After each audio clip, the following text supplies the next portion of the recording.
যারা মাঠের ভিতর খেলছিল তাদের মাথায় রাখা উচিত ছিল যে তারা বাংলাদেশের প্রতিনিধিত্ব করছে। গতকাল ল্যাটিন বাংলা সুপার কাপে বাংলাদেশ বনাম আর্জেন্টিনার মধ্যকার ম্যাচে যে অপ্রীতিকর ঘটনাটি ঘটলো, এটা আমার কাছে, আমি একজন বাংলাদেশী হিসেবে, মোটেও ভালো লাগেনি। ওইখানে যদি আপনি দৃশ্যপটটা সরাসরি দেখে থাকেন তাহলে ঘটনাটি এমন ছিল যে আর্জেন্টাইন ওই খেলোয়াড়টি ব্যালেন্স হারিয়ে বলের উপর পড়ে যায়। তখন বাংলাদেশি ওই খেলোয়াড়টি বলটি নেওয়ার জন্য তার উপর আঘাত করে, তবে আঘাতটা এমন ছিল খুবই দৃষ্টিকটু।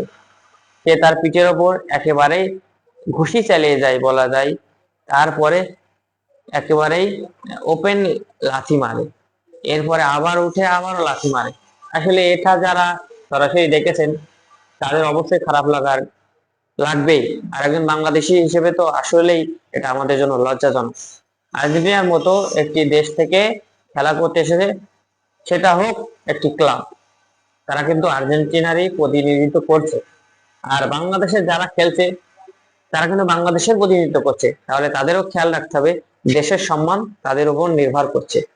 মাঠে এমন একটি ঘটনা ঘটিয়ে বসলো বাংলাদেশের খেলোয়াড়রা, সেটা আসলে বাংলাদেশের ফুটবলের জন্য একটি কলঙ্কময় অধ্যায় হিসেবে থেকে যাবে আমার মনে হয়। এটা আসলেই ঠিক হয়নি। যারা মাঠের ভিতর খেলছিল তাদের মাথায় রাখা উচিত ছিল যে তারা বাংলাদেশের প্রতিনিধিত্ব করছে।